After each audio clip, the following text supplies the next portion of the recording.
Decisions that I made provoked the Lord's anger.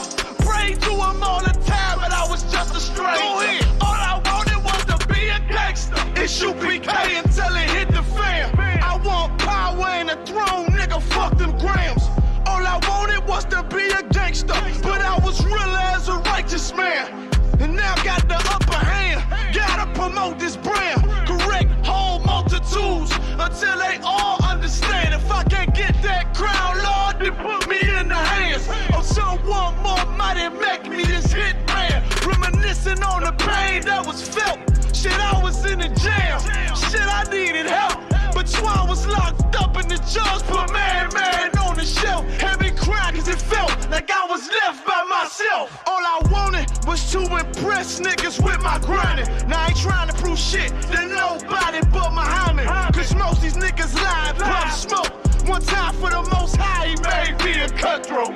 Cause all I ever wanted was to smash my opponents.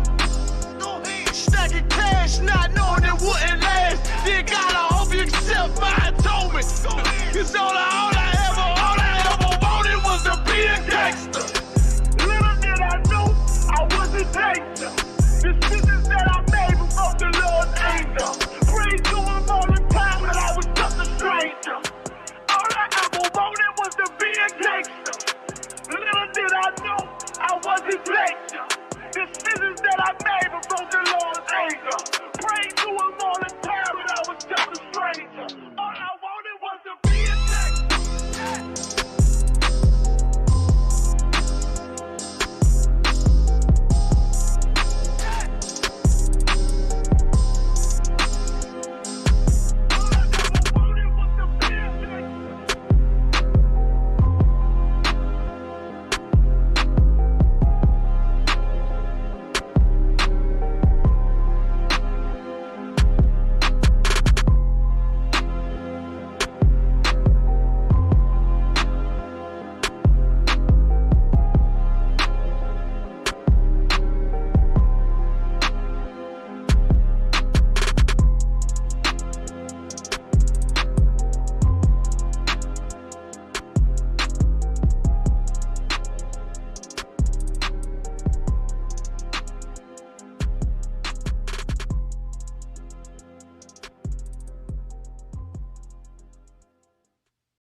All right.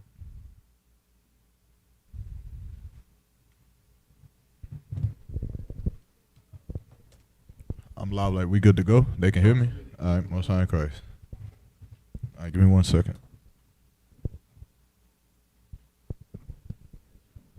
Can you pass me that the phone and the charger right there on the wall?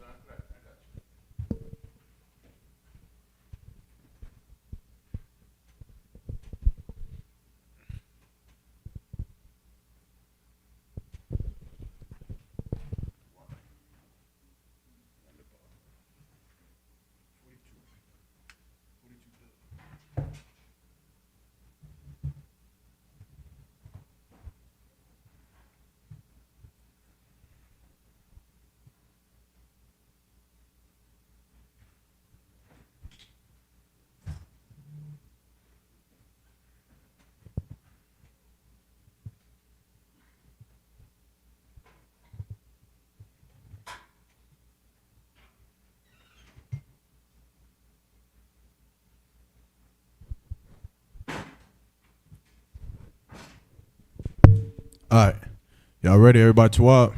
Good to go? All right, let's clap it up. Let's begin. Let's get it started. This is the I.S.U.P.K, the Israelite School of Universal and Practical Knowledge, started out of 1 West 125th Street, Harlem, New York, under Commander General YAHANNA. What you're seeing today is an organization, understand, under the Most High, that has been rooted in the earth to come out here in the streets. You understand, all across America, all across the earth, to teach the truth about the Bible, you understand, as it stands according to the Lord. To go back into the records that we have been lied to about, You understand? To go back into the ideologies and the religions that we've been falling victim to for years and years in America, and to go bring out the truth about how exactly we've been living our lives. You understand? To bring out the truth about what exactly is the nature of the people that we admire so much. You understand? To see the true nature of the man who's been leading us in everything, leading us in warfare, leading us into being a people, a nation, a country, leading us in everything that we've done here in America. We gonna go back into these records and see his true nature, to see how the Lord made him to be. You understand? Instead of depicting him as this Captain America, you understand, king of all nations, white good man, like the Christian church likes to portray him to be. You understand? We're going to go into the Bible and we're going to see exactly who he is. You understand? But before that, grab me Zephaniah chapter 2 and verse 1. We're going to start there first. This scripture, of course, is always where I begin in any class that I teach, because this is the most important thing. You understand? It doesn't matter if we know who our enemy is. It doesn't matter if we know that we're supposed to follow the laws. It doesn't matter what the hell we know. If we can't come together as a people, then we will always crumble. You understand? We will never have no sense of security about our livelihood if we're separated from each other. Right. You understand? That so-called white man living in America, running America, he understands what it means to be a nation. That's why it's damn near a death sentence if you don't even stand for the national anthem. Right. If you don't even stand for the patriotism of this country, you're damn near to be exiled. You understand? Because they know what it means for a nation of people, you understand, to not be divided. That's why Abraham Lincoln, even though Abraham Lincoln gave a damn about slaves, you understand, he could care less about white people owning slaves. But he understood that his country being divided was far more worse than anything that we was going through. You understand? So he passed that law, or that Emancipation Proclamation, so that his country could come back together and be under one accord, because that's very important. But it's very important that blacks, Hispanics, Native American Indians, it's very important that if we got to know the same thing. You understand? We got to learn the same thing, that our nation cannot be divided and we still, you understand, get rulership in this earth. Read what you got, brother. The book of Zephaniah, chapter 2, verse 1. Gather yourselves together. Yea, gather together, O nation, not desired. The Lord is telling us to come back together. You understand? For so long, we saw each other as separated. We separate ourselves even within our particular tribe or race or whatever you would call it. You understand? You go down the block and you got a black man who grew up in Durham, North Carolina, thinking that he's a Crip. And then you got another black man grew up down the block, same street. You understand? Thinking that he's a blood, and to them, they're separated from each other. To them, they can't come together. To them, they can't be in the same party without it being bloodshed or violence. To them, they can't love each other. You understand? Because of a particular clique or particular clothing that they wear, a particular slang that they use. You understand? But then even further than that, as the tribes are supposed to be together, we look at Puerto Ricans and we think of them as, you understand, like they're just Puerto Ricans. They're not like us. Or we look at Mexicans and we separate them too as well. We look at the Native American Indians and we separate them. But the Lord is telling us to gather back together, because all of those people that I just named, all of those people are the same exact people. That's right. You understand? Like the same way you can look in America, and if you're just dealing with solely black people, you're just dealing with solely Negroes in America, and you look at brothers from Baltimore. Brothers from Baltimore are different than brothers from South Carolina. Wow. You understand? You look at brothers from South Carolina, they're different than brothers that live in California. They dress totally different. They sound totally different. They damn near don't even speak the same language. You understand? They got a different slang, a different way about doing things, different foods that they like to eat. You understand? Things that they do, things that they don't do. But yet we all know that we are the same exact people. You understand? That's the same thing when it comes to Puerto Ricans. It's the same thing when it comes to Mexicans or Hondurans or Jamaicans or Haitians or Native American Indians. It's the same exact thing. You understand? We may sound different. We may look different in some points, but according to the Lord, we are one nation of people. Right. You understand? And we got to come back together. Read that from the top one more time. The book of Zephaniah chapter 2, verse 1. Gather yourselves together. Yea, gather together, O nation, not desired. Because all of these nations are not desired unto the Lord. All of them. You understand? If you go back into history, you've always seen a point in time where one of these nations was hated by America. There was a point in time where they couldn't stand Puerto Ricans, and they was at war with them. Then there was a point in time where they couldn't stand the Native Americans. I mean, yeah, them too, but the Dominicans is what I mean. And they were at war with them. You understand? If they've always been at war with us, because our nations of people are not desired. The Native American Indians living on them reservations, going through the Trail of Tears. You understand? 77 million of their people slaughtered. We've always been hated by the so-called white man. We've always been undesirable to him. That's why the he's such a foul beast, all oppressor he is that he takes a he's intrigued by the lifestyle that we used to have. You understand? He'll spend resources and money and pass laws to preserve some of the cultural things that we had before he came and destroyed it. And they walk into the museums today and they look at all the Native American artifacts and all of the Aztecs and ancient Mayan artifacts and they're just, oh my God, it was so beautiful back then. Look at how they used the shadows to tell what time it was. You understand? And they admire it so much. You understand? Walking in the museums as if they didn't slaughter all of them. As if they didn't destroy all of the Aztecs and the ancient Mayans. As if you didn't destroy all of the Native American Indians. As if you didn't destroy all blacks in America. You understand? And they walk in there and they so proud and so just so disgusting, man. Just to look at the work that they've done and know that they've done a good job destroying us. You understand? Read that scripture one more time. The book of Zephaniah, chapter 2, verse 1. Mm-hmm. Gather yourselves together. Mm-hmm. Yea, gather together, O nation, not desired. All of those nations that I have just mentioned have all went through the same tutelage that blacks have been through in America. There is no nation under this list, under them 12 tribes of the nation of Israel, that has not had to face oppression against this so-called white man. You understand what you got? Mm-hmm.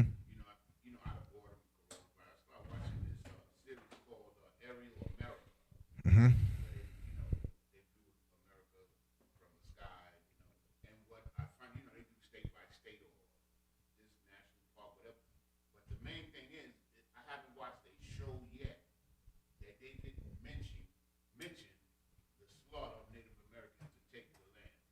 Right. Every state, at some point, I was just watching Wisconsin, like what they did up there, and then there was this chief, this Indian king or chief, his name was called Black Hawk. Mm-hmm. And like they chased these people off the land, and they ran them onto this island. And then when they got on the island, like they came at them like from 5 different directions and stole like only 3 people escaped. Good night. You understand? And the thing about that was so terrible is that should surprise me. That should be a shocking story. We should be in here like, oh man, really that happened? But that happens every goddamn day. It happens everywhere. You understand? All through America. Hey, Shalaka, could we turn the AC down? I think it's set on 78, but I think it's got to that point. We need to turn it down a little bit more. You understand? But that's something that has always happened. If you've ever been to Maryland, I don't know if they still got it or not, but there's a museum that they got called the African Blacks and Wax Museum. And you go in there and you see all the things and all the torture tactics that they use on our people. You go in there, they got replications of slave ships. You understand? With them Negroes, as they would call them, laid down side by side. You understand? Head to toe, in them ships, man, packed up like sneakers on a goddamn slate on a ship, man. You understand? And they marvel at this, man. You'd be surprised at how many white people actually go in there. And they just marvel at it. Little kids looking at it, you understand? And they don't go in there with a sense of remorse. They don't go in there with a sense of, God, my people are disgusting. They don't go in there with that sense. They go in there with a education standpoint of it, a stand view of it. They go in there and just want to learn about history. But they don't understand that this history, it should show you something. It should tell you something. The reason why y'all hugging trees, the reason why y'all are trying to defend the ocean, the reason why y'all trying to defend the ozone layer, you should walk into the museums and you should see the same thing, because your people destroy every goddamn thing. This isn't just a museum because this was a oopsie in history. This wasn't just a goddamn mistake. They went to the wrong goddamn island, landed here, and started slaughtering people. They could have went to the moon. And if it just so happened that there's aliens up there, they would have slaughtered them too. That's right. You understand? Everywhere they set foot, they slaughter it. That's why we got to understand that all people have to come back together, not with them. That's right. You understand? Until we learn how to build our nation back up, we shouldn't even be worried about how we should include them. You understand? We shouldn't even be worried about how they're going to live amongst us. Because time and time again, we've seen that them living amongst us means that our people die. Them living amongst us means that we got to look to them for help. We got to look to them for salvation, for EBT and food stamps and WIC and government funding. We got to look to them instead of looking to each other. And us staying that way, us staying in that docile state, man, we going to be vain unto the Lord until we start looking into each other. You understand? We're going to finish that out one more time up. Baba Kusha. Chapter 2, verse 1. Mm-hmm. Gather yourselves together, yea, gather together, O nation, not desire. Keep going. Verse 2. Before the decree bring forth, before the day pass as the chaff, before the fierce anger of the Lord come upon you. Before the fierce anger of the Lord come upon you. You understand? How is the fierce anger of the Lord going to come to you if you're not following this scripture here? Who can give me an example of how the fierce anger of the Lord come on you? You understand? If you're a father, if you're a mother, then you should have some idea about this because you've done this with your children. You damn sure did it. You understand? Anybody want to take a shot? How is you not coming together with your people going to bring the anger of the Lord on you? Yanazar, you got something? Right here. Look.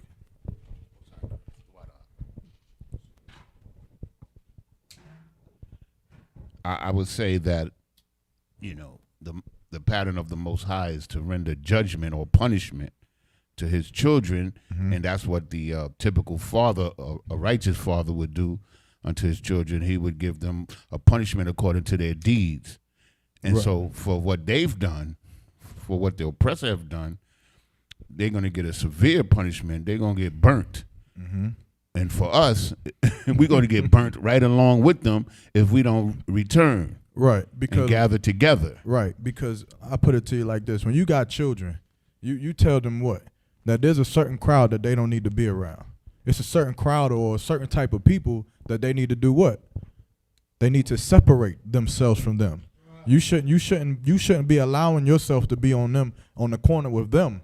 Why? Because they got something coming for them. Those kids, you understand, you'll tell your son that those kids won't make it to C21, but you are. You understand? Because of why? Because you're going to listen to what I'm going to tell you. And you'll tell him you hang around these kids. You understand? Go be friends with them. Go play basketball over here. Join this team. Or go over here and join a debate team. Or whatever the hell the father decides or thinks is best for his son. He's telling him who to be friends with so that he can make it to C21. That's what the Lord is telling us to do. He's telling us who to be friends with. He's telling us who our family is and that we better get with them so that we can make it to C21. Because you mess around and you stay out there. You stay in the white man's military. You stay in the white man's congregation. You stay learning up under some stinking rabbi. You understand? And when the Lord come to bring judgment on them churches and on them synagogues for all the child molestation that has happened in there, when the Lord bring judgment on that place, you're going to be right in there with them. You understand? Meanwhile, our brothers should be gathering in here under Commander General YAHANNA. That's right. You understand? So that we not falling victim to that same punishment. You understand? You look at the story that homosexual bar or that gay bar. What was it at? South Carolina or somewhere down south, I believe. And that bar got shot the hell up. Florida. It was in Florida. That bar got shot the hell up. You understand? Imagine you a brother who is not a homosexual, but you just in the bar for whatever old retarded reason. You understand? You got friends or something, and they like, yo, let's just stop in the gay bar. We're just going to be in there for 30 minutes, and we're going to get out. And you in there all uncomfortable, and you just like, yo, in the corner some goddamn where. But then you end up getting in the crossfire. You understand? Because the Lord is bringing judgment on that bar for the wickedness that's happening there, and you attached yourself to it. That's where we have to be smarter. That's where we have to have more wisdom about ourselves in America. In the earth, as a black, Hispanic, or Native American Indian, we have to be more wise than what we are. The same way you would want your children to be more wise. You want them to make the right decisions. You want them to make the right choices. You understand? Well, the Lord is the same way. He's that same type of father. He wants us to make the right decisions on the jobs that we pick, on the friends that we pick, on the people who we choose to marry, the people who we call our brother. You understand? The people who we trust. He wants us to make the wise decisions so that we don't have to suffer the same fate as that man that's been slaughtering us. You understand? Keep going. Before the day of the Lord's anger come upon you. Verse 3. Seek ye the Lord, all ye meek of the earth. Seek ye what? Seek ye the Lord, all ye meek of the earth. What does that mean, to seek the Lord? What does that mean? Christians believe something completely wrong. Christians believe seeking the Lord is to dive into your own heart. Right. That's what Christians believe. They believe the Lord is like Rumpelstiltskin or something inside of their heart, and they gotta put their eyeballs backwards. Right. You understand? Look down in there and go through the arteries and all of that, and somehow the Lord is somewhere in there, and they gotta find him. Right. You understand? And he's writing notes on a typewriter like, yo, don't do that. Some nonsense. But what does it mean to seek the Lord, really? Go ahead, Jonas. Well, first you got to read this book and learn the Lord's statutes and commandments. And then that way you know how to seek the Lord. But what, okay, to read the book means to do, like, okay, but what does it mean to seek the Lord? Like, you're giving me an example of how to start seeking the Lord. But what does it mean to seek the Lord? What should it mean? What the Lord is saying to seek him, you meekness out of the earth. What is he telling you to do? To change your life. He's telling you to finish the last of that verse. Is there any more on that verse? Which have wrought his judgment. The Lord is telling you to obey what he has told you to do. You understand? He's telling you that to seek him means that you're not doing what anymore? You understand? You're not eating shrimp, crab, pork, and lobster. More simpler than that. You're not breaking the law. Simpler than that. You're obeying. Simpler than that. To seek the Lord means what? Christians do not understand this concept. They don't get it. You understand? That's why you can tell somebody in the world will constantly tell you what they're not going to do. Somebody in the world constantly tells you how they were raised, how they grew up, what lessons they've learned, and why they're not going to do this because they. Christians don't understand this concept. Right. What is the Lord saying? Repent. What do you stop doing when you're seeking the Lord? What is it that you stop doing?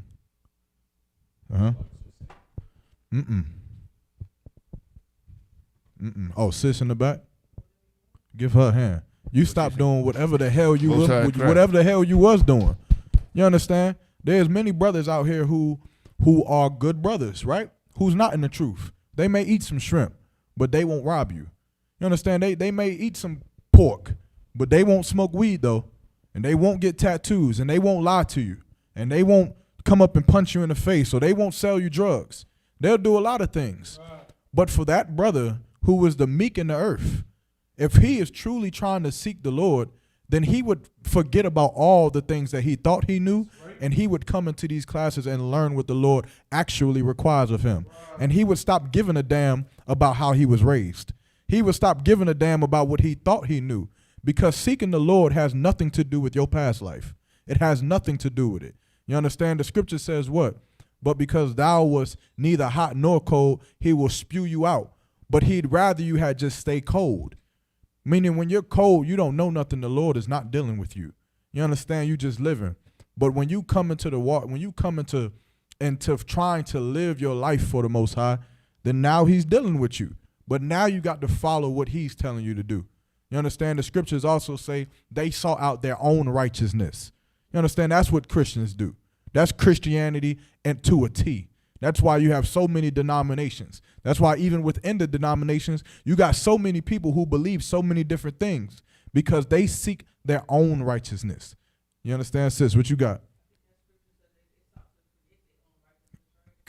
They created. You understand? They sit up in their bed. They use what they've done, what they've learned as they grown up. They seen the fights that they've been in, the choices that they made, and the conflicts that they've been in. And as they get older, they start to, little by little, start to piece together what righteousness is to them in their own mind. You understand? And some brothers do a great job at it. But the problem is that you're not doing it according to how the Lord is telling you to do it. You don't have to seek your own righteousness. It's something you don't have to do. Just like your children. Your children don't have to do what? They don't have to decide nothing. They don't have to decide what they're eating tonight. They don't. They don't have that. They don't have that problem. They don't have that weight on their life. What middle school is your child gonna go to? Do you go to him and ask him? Do you go to her and ask her, what middle school do you think you should go to, daughter? They don't have that problem. All they have to do is obey what the hell you said. All they have to do is go to the school that you signed them up for. All they have to do is sit their ass down and eat what the hell is on the dinner table. And that's what makes life so much more simpler. Then you can allow your Father to mold you into what he wants you to be. But that's how we all have to be to the Lord. That same respect, you understand, that we gave our fathers and we gave our mothers, or what we should have given them, is the same respect now that we now have to give to our Father, the Most High. You understand? It's the same respect we got to give to him. A lot of us believe, oh, we're older. We've gotten accomplishments. We've done things in the earth. We've saved people. We've fought people. We've done a lot. You understand? So we forget that there's a Father that has allowed all of that to happen. Right. We forget that because of him, you understand, and because of what Christ did, that our nation is even still here to be able to do any goddamn thing. And we don't give him the due respect that is due to him. Right. And so when we start to forget about all the things in our past life, when we start to forget about whatever we thought was correct, and we come back, like Yanazar said, we come back into this book, and we start to learn the dietary law as it pertains to the Most High. We start to learn to love thy brother as thyself as it pertains to the Most High. We start to learn how not to sin against the Lord as it pertains to the Most High. Then we are now seeking out righteousness. Then we are not seeking out what we want to seek out. We're not doing what we want to do. You understand? For thousands of years and centuries, blacks, Hispanics, and Native American Indians, we've thought that doing what we wanted to do was better. We thought that loving all the other nations and worshiping other gods was better. And we see the condition that we're in. Right. You understand? That's why you have homosexuality running fluently. Why? Because somebody thought that it's okay. Somebody in their disgusting mind believed that free will is something granted to us by the Lord when it is not. You understand? There is no such thing as free will according to the law, according to the law of the Bible. There is no free will. You follow orders that your Father has given you, and that's just that. You understand? Read that one more time. Bible Kashah. From the top or 3? From the top. The book of Zephaniah, chapter 2, verse 1. Gather yourselves together. Yea, gather together, O nation, not desire. Verse 2, before the decree bring forth, before the day pass as the chaff, before the fierce anger of the Lord come upon you, before the day of the Lord's anger come upon you. All right, is there any more on that? Verse 3, seek ye the Lord, all ye meek of the earth, which have wrought his judgment. Seek righteousness, seek meekness. It may be ye shall be hid in the day of the Lord's anger. You'll be hid in the day of the Lord's anger. The scripture says to do what? Make your election sure. How do you make your election sure? Well, you follow the rules of the man who you're electing. And we in the Christian church, we elect Christ every day. We elect the Lord every day. But we're not making our election sure. We're not going and making sure we're pinpoint on the dot of what Christ wanted us to do. We're not making sure that we're perfect in how the Lord envisioned us to be. We're not doing that every day. And so the Lord is telling us that that's how we have to be, so that in that day when the Lord rain judgment on this earth, we may be hid from it. Give me Jeremiah chapter 25 and 31. You understand? Because these you sitting in a Christian church, and them Christian pastors will not tell you the truth. Right. Them Christian pastors are going to hold on to their lie until it's the end. You understand? They're going to hold on to it until it's the last day and there's nothing left to hold on to. But the Lord has other plans, man. What you got it? In 31. All right, Most High in Christ. Let's go. The book of Jeremiah, chapter 25, verse 31. Uh-huh. A noise shall come even to the ends of the earth. Uh-huh. For the Lord hath a controversy with the nation. What does it mean to have a controversy? What is a controversy, brother? No sweat. Basically, it's a disagreement. Right. Right? It's a disagreement between two parties. They have a controversy. The scriptures are saying that the Lord has a controversy with the nations. What does that mean? Controversy.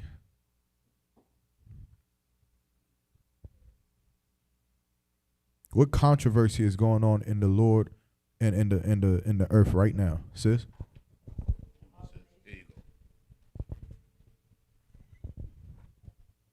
So like I was gonna say that all the nations are doing what they want and not following the law and basically, going against the Most High by Right. living how they want to live. Right. The controversy is a lot of different things. What I want is like examples. Examples. What are some of the controversies? Brother Splash Life Elite said controversies with good and evil.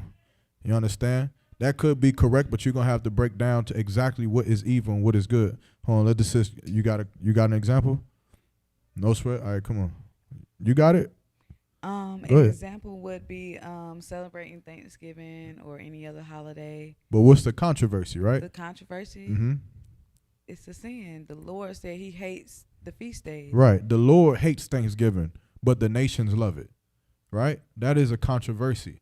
The Lord hates the history of Thanksgiving and how the so-called white man came over here and slaughtered and slaughtered and killed 77 Native American Indians and then held a feast. You understand? After he slaughtered them Native American Indians and called it Thanksgiving. And here we are 400 years later still celebrating that same feast. The nations love it. They get their turkey and they get their cranberry sauce and mac and cheese and sweet potatoes, and they go and they push Thanksgiving. The commercials start coming along. The seasonal change starts to happen. You start to see the commercials and the decorations and the turkeys and all of that going around because the nations love it. But the Lord hates it. The Lord hates this holiday because of what you've done to his children, what you've done to his sons from the tribes of Gad and Simeon. He hates it. So that's a controversy. What else? Brother? So like so another controversy is, is the so-called Jewish man the real Jew? Exactly. That's a very big controversy. That's the one that we're dealing with right now. You understand? Controversy is that is God's chosen people as we know it today, you understand, in the world, is he really God's chosen people? When we go into history, do they really fit the descriptions of the Jews in the Bible? Do they really fit the curses of the Jews in the Bible? Do they fit anything that the Bible has portrayed or put or said that the Jews were? You understand? But that's a big controversy. You seen it in Nick Cannon. You see it in Deshaun Jackson. You see it in Amari Stoudemire. You understand? Me and Amari Stoudemire have been debating on Instagram for a minute now. And Amari Stoudemire can't grasp the concept that there's a controversy as to who the Jews are. He believes that the Jews can be white people. He believes that the Jews can be the rabbi, and they're the Jews. And anybody can be a goddamn Jew. But that's a big controversy to the Lord, because the Lord never said that two different nations of people can somehow be one nation of people. The Lord never said that Chinese people and Africans can one day merge together and they can Chinese now is Africans or Africans is now Chinese. He never said that. You understand? All throughout the Bible, you've always seen what with the nations, when the Lord was dealing with them? Separation. Even with the Tower of Babel, the Lord was disgusted by it and he separated the nations. He never wanted them to intermingle, right?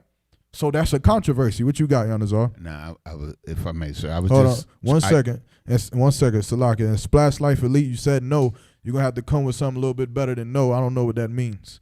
You understand? What you got? I was just going to say, I tried my best this morning to watch the Nick Cannon video with the rabbi. It was so disgusting, man. I couldn't even watch it, man. He's such a sucker, man. His behavior on that video is atrocious, brother. It's shameful, brother. All I seen was his teeth, and I just seen enough. Yeah, that's what I'm talking That's all I seen. about. I couldn't even watch it. You understand? Nick Cannon came out and he made a statement that the blacks in America are the true biblical Jews. And because he made that statement, which was absolutely true and backed up by history, which we're going to go into today, and backed up by the Bible, which we also go into today. His statement was true. And because he spoke the truth, you understand, them rabbis and them Jewish men, they attacked him, man. Attacked his money. You understand? They attacked his livelihood. You understand? Because they know a rich man does not want to be poor. They know that. What you got? The sad part of it, Adawan, is that he didn't even make no determination or no effort to defend what he said, man. Right. He just capitulated this immediately. He didn't even try to defend himself as a man. And how could he? How could he? Like, here's the thing that we got to understand, because the Nick Cannon story, who the hell cares about Nick Cannon? You understand, as far as his name and his popularity, who can give a damn less? There's so many brothers out here in the world who love the so-called Jewish man so goddamn much. What about them brothers? The problem with us in the black community is that we put them celebrities on a totem pole that they should not be on.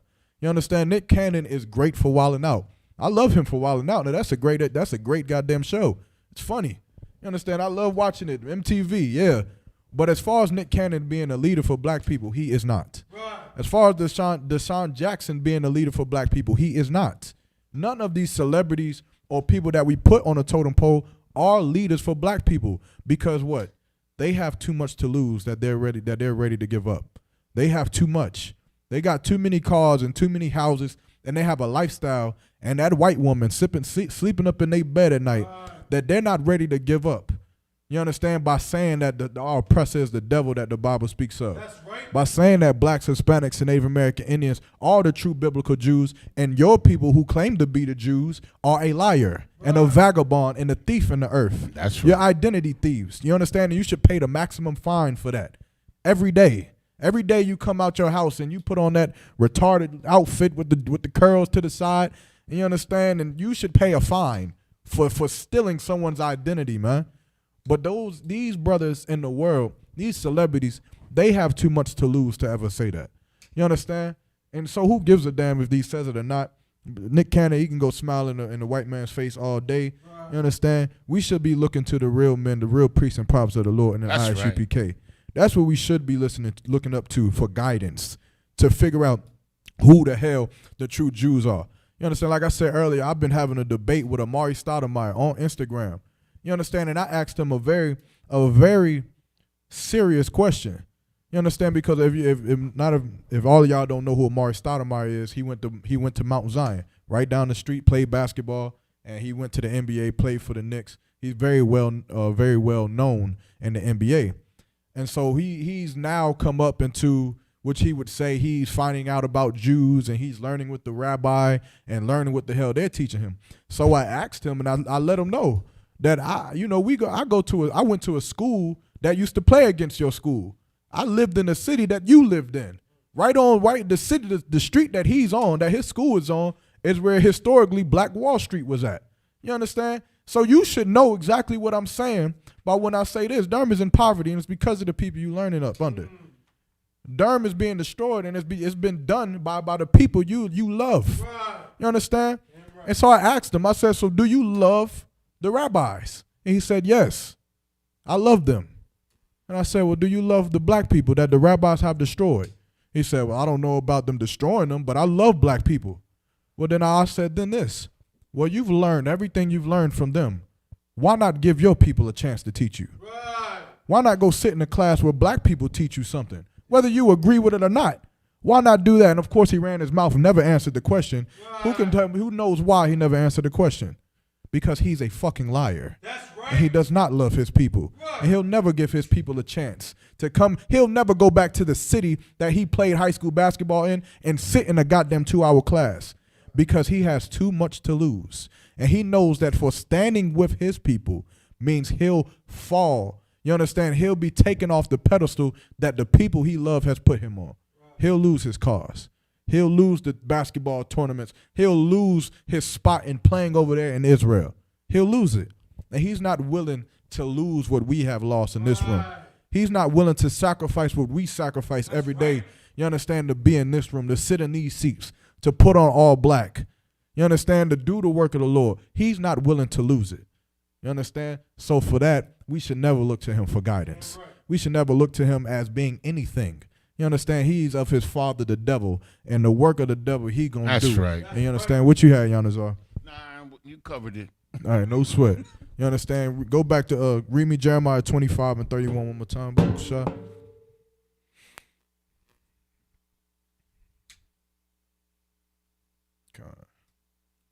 The book of Jeremiah, chapter 25, verse 31. Also, anybody online, if you're on YouTube, Instagram, Twitter, Facebook, if you got any comments or questions, just type the questions in the chat room. You understand? And we'll see it. We'll get the questions answered.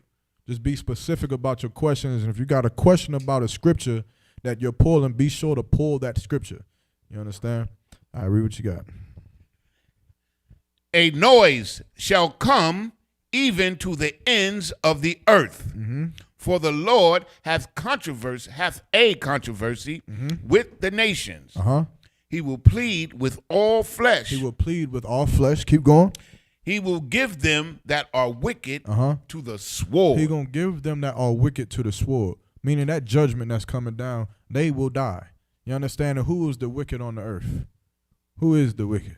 Well, Esau, the white Esau. man. You understand that the scripture says what? That the earth is given into the hands of the wicked. So when he says the wicked, that man is mentioned more than one time. That wicked man is not just mentioned here. He's mentioned all throughout this Bible, and it is a man.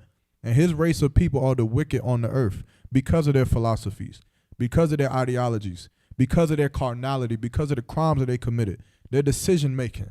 You understand? Their gay pride parades. You got to understand what kind of wicked place we live in there.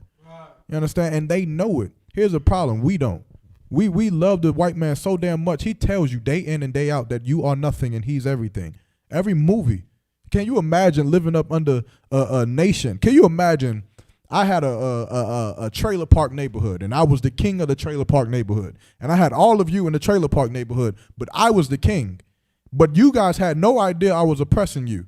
And then one day I come up and I put a movie on the goddamn TV, and I make a movie literally telling you that I enslaved you and your people. I murdered your people. I used your babies as alligator bait. I even created museums to show you. You understand? I'm not telling you about slave ships. There's museums. You can go see it. Go over there, nigga, and go look at the slave ships that I put your people on.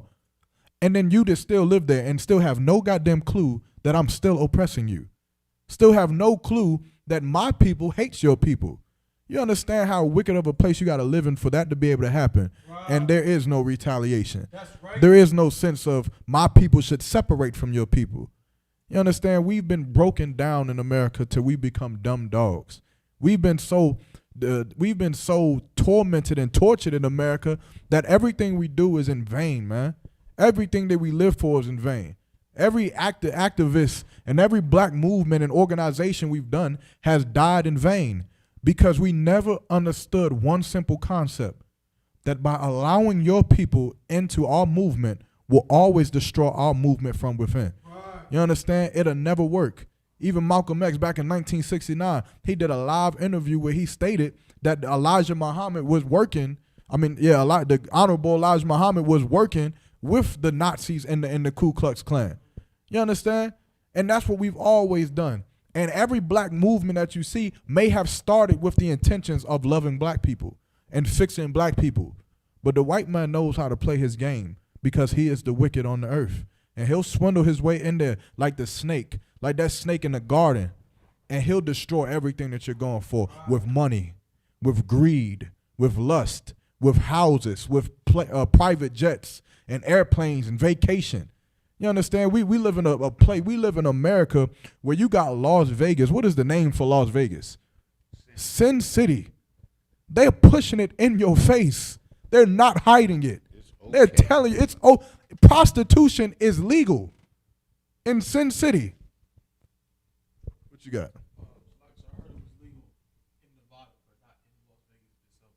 It's legal in Las Vegas itself. You understand? Even if it's technically not legal, you know how many prostitutes you'll see walking in the Palm Springs? You know what I mean? And they not hiding nothing. They said, I'm in Las Vegas and I'm driving and I just see a truck and this is hella naked white girls on it. And I'm just like, call this, what the hell is that? And they got called this number for room service. Like, what the fuck hotel they work in? They naked on the, but it's just out there. They're not hiding nothing. You understand? Because Las Vegas is how the white man, it's like his vacation, man. You understand? It's like he got to keep his things in order over here and in New York and things like that. But when he wants to let loose, when he wants to let that beast out and go back to Babylon, he can go to Las Vegas. You understand? It's so wicked and disgusting, and we can't even see it for what it is. What you got? Salaki, sir. It's funny you mentioned Las Vegas. If I'm not mistaken, some of the most prominent figures who were, you know what I'm saying, important in building Las Vegas were mafia associates who were Jewish. Good like night. Meyer Lansky. I forgot the other one's name. But a lot of them were so-called Jewish men. Right. And they really helped build up Las Vegas into what it is now. Good night. And that should just go to show you, because a Jewish man is supposed to be a man of the Lord. Right? He's supposed to be the most holy people on the earth. And yet they would have their hands in the building something so disgusting. This earth, man, this oppressor is the wicked on the earth, man. Right. He is the devil. And everything that he's done, everything you see, everything going around you, man, they fighting for gay rights so that two gay people can get married. Whoop the hell to do. You understand? But we live in a nation where two men can get married. A boy can be born and change into a girl. You can have transgenders, transsexuals, asexuals, homeo gays, and not a lot of dudes, and whatever the hell else acronyms they could come up with, but a man can't marry more than one wife legally. What the hell sense does that make? For you to get another wife, you have to destroy the life of the first one. You have to divorce her. Or for her, you understand, she got to divorce you because of whatever problems. Of course, a woman can't have more than one husband, but you get the point that we live in a country where you could do damn near anything except be a man of the Lord. Right. Except whatever the Lord said that we are naturally supposed to be able to do, because the white man is wicked, man. You understand? Is there any more on that? Verse 31.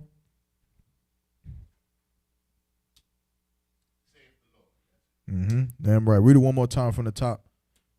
It's all the way through.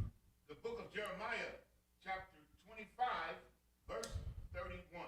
A noise shall come even to the ends of the earth. For the Lord hath a Salah, that's what I missed. And what is that noise? What is the noise that'll come from the ends of the earth? If I gave you a hint, you'll get it, but I know you got it. What's the noise?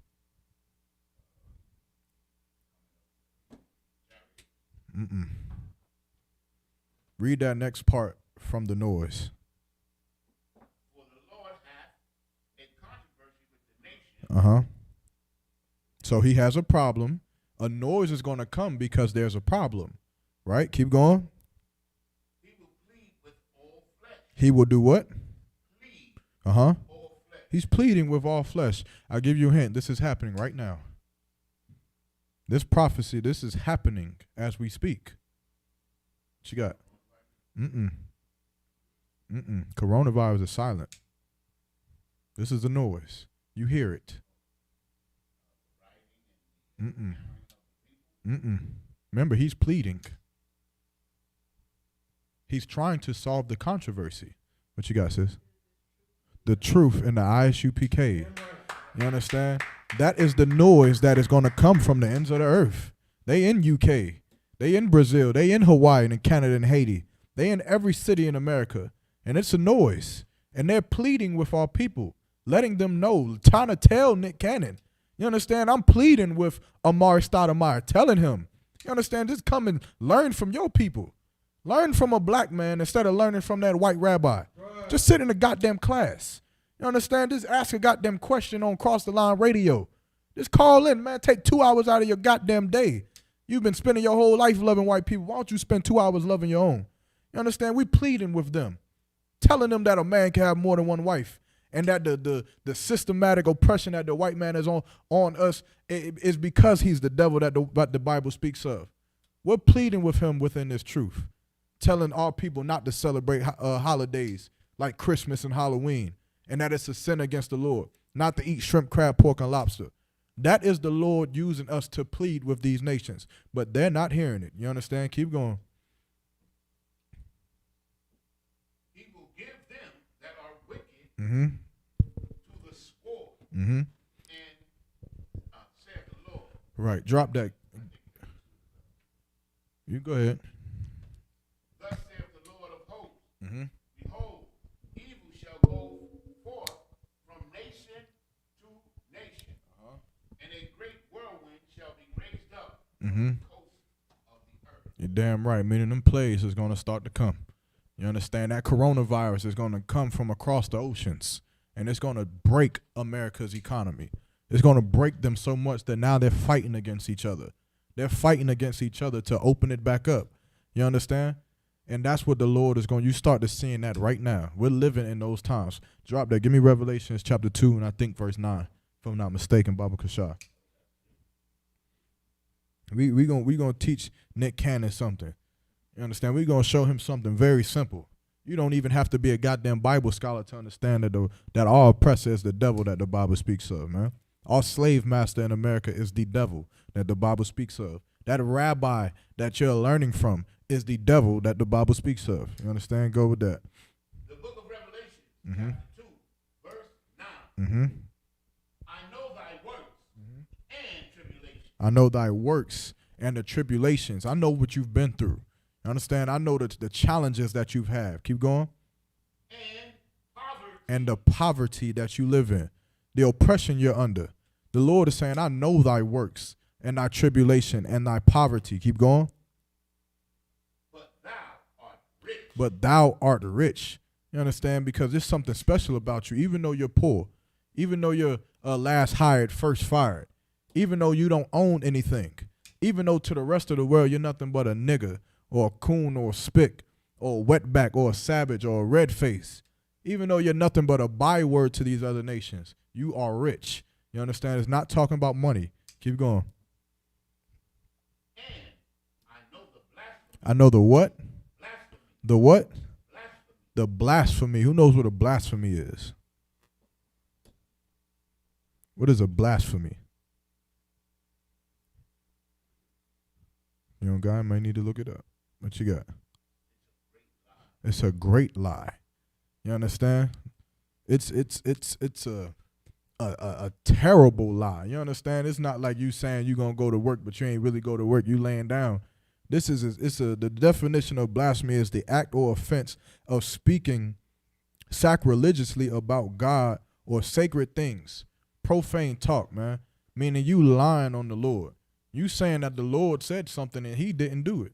You understand? You're telling the world that you are the true Jews according to the Bible. And that is a blasphemy to the Lord. Because the Lord did not choose you. You understand? Wow. The Lord did not choose you to be Judah or Gad or Simeon or Naphtali. You understand? Or Asher or Manasseh or Ephraim. The Lord didn't choose that for you. You understand? The white man is the devil that the Bible speaks of. That's right. You understand? And even particularly the tribe that claims to be the Jewish man is the what? The Malachites. You understand? I think it's the Malachites, if I'm not mistaken. Okay, Most High in Christ. Well, the Amalekites, but the Malachites too. You understand? They are liars according to the Bible. You understand? Keep going. And I know the blasphemy of them which say they are Jews. I know the blasphemy of them which say what? They are Jews. That say they are Jews. You understand? They say that they are Jews. They go out here and they run the Diamond District. You understand? They running every goddamn thing and they putting everywhere that they Jews. They're telling the whole world that they are the Jews when they are not. You understand? Keep going. And are not. Keep going. But are the synagogue of Satan. But are of the synagogue of Satan. They worship the devil in there, man. You understand? Not on Christian nonsense, but they worship their own wickedness and their own greed. They're not worshiping the Lord. They're not following after what the Lord has said to do. You understand? If I'm not mistaken, they don't even read the New Testament. Exactly. You understand? Because they can give a damn less. Why? Because they know the truth. They know that Christ was a black man. And if they read that New Testament, you understand, which is so ignorant of even them, and it's so simple. It take just about 1 or 2 scriptures to go in there and show you how the Old Testament and New Testament is completely connected. It's the same exact book. If I'm not mistaken, I get it for you. There's a scripture that ends and stops from the Old Testament and then back into the New Testament. It continues. Ruth and Khan. You understand? Because the whole thing is connected. But what you got, Thabon?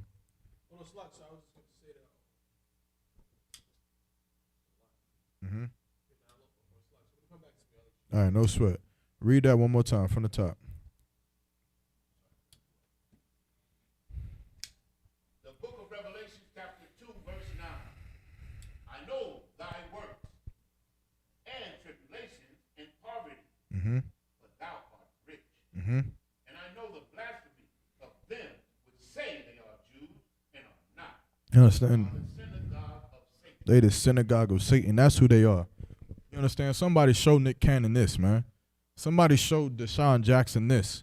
You understand? Because they not understanding that the people who has enslaved their people is the same people they're going to for cultural guidance.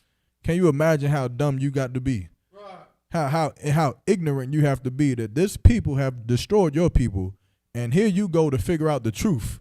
You're like, okay, you done destroyed our whole goddamn everything. Everything you done destroyed every goddamn thing. Well, please, you understand? Well, just give me a little bit of the truth. Who was we really? You understand? And they give you some nonsense. And the truth of the matter is that the rabbi or the so-called white man, he's not an idiot. He knows damn well he can't continue his lie of saying that you're African. He knows damn well he can't. So when them rich people, you understand, when them celebrities who a lot of the slaves look up to, when they start even mentioning the truth, what do? They grab them closer to them. You understand? They take them out of the attention from the blacks and they bring them closer to the rabbis. They have to. They can't allow Nick Cannon to stay with his people and start bringing up some nonsense about them being the Jews. Right. They can't allow that. They got to bring him. They got to, no. We got to hold a class now. Tell Nick Cannon we going to hold a class and we going to make sure that he knows that he's not the Jews. We the Jews. You understand? But we going to bring him close to us. Nick Cannon, you can come through the synagogue anytime you want. You understand? As a matter of fact, we having a holy ceremony this weekend. Why don't you and your family come on through? We'll give you a little thing on your head and make an announcement and everything. And his old simple behind, he falls for it. He falls for it. He in there smiling. This is teeth as white as all hell, happy as hell, smiling, sitting up there with a rabbi because he's been given a gift. You understand? He feels like he's a part of them, not knowing or not understanding that he's leaving us behind. You understand? To follow after some lie. What you got?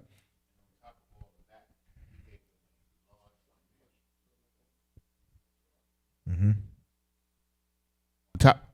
On top of that, he gave them a substantial financial gift. Good night. Disgusting, man. How? How could you do that? He wouldn't give I.S.U.P.K a nickel. Man, he wouldn't give us a chance to sit in a goddamn class for free. You understand? And that's why we can't look up to them for nothing. Drop that. Give me Revelations 3 and 9. The book of Revelations, chapter 3, verse 9. Mm-hmm. Behold, I will make them of the synagogue of Satan, which say they are Jews. And are not. But do lie. But do what? Do lie. The rabbi do what? Do lie. Them fake Jewish men do what? Lie. They lie. You understand? They are liars according to the Bible. They are not the true Jews according to the Bible. Blacks, Hispanics, and Native American Indians are the Jews according to the Bible. You understand? Go ahead. What you got? These two scriptures that we're reading are written in red. Because this is Christ talking. You understand? Christ knows how devilish this man can be. Christ knew it even back then, that he would go out to seek and to steal our identity so that all people would be considering ourselves to be black or African American or Negro or nigger. You understand? That's all we have for ourselves. We don't have an identity here in America. And it's because this man has stole it from us. You understand? It has lied to us about it. Read it one more time. The book of Revelations, chapter 3, verse 9. Uh-huh.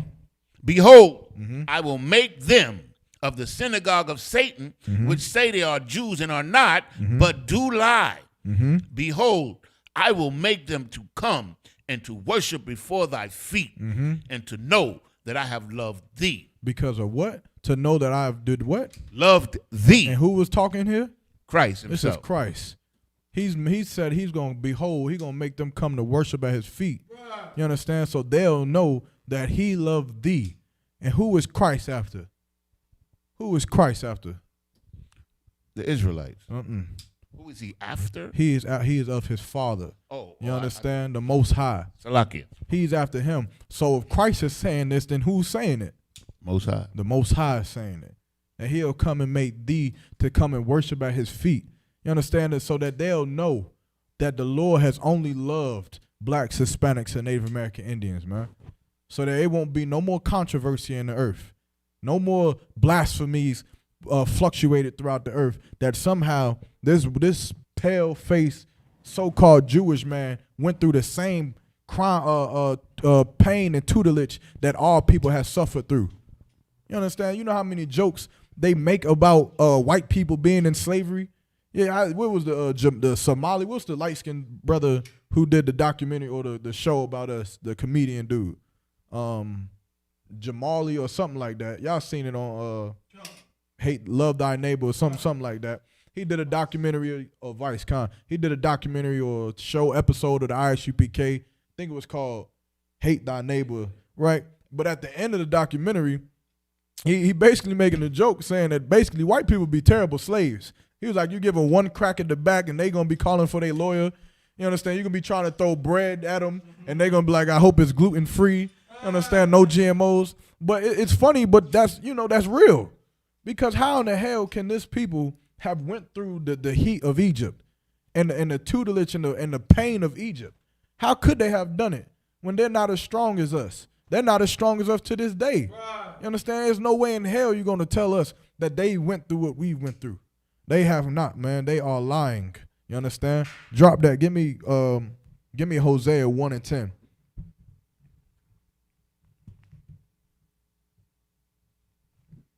I'm going to go ahead. I'm going to end this live right here on Instagram. I'm going to restart it. The time about to go out. Bear with me 1 second. The book of 1 and 10. Hold on 1 second.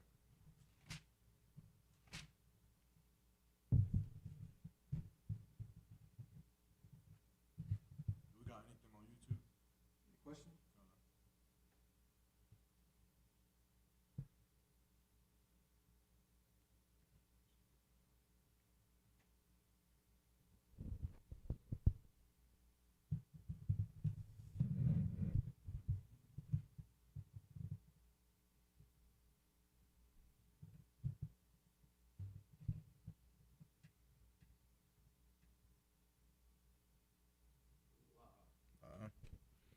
All right, let's go. Give me 1 and 10. Let's go. The book of Hosea, chapter 1, verse 10. Mm-hmm.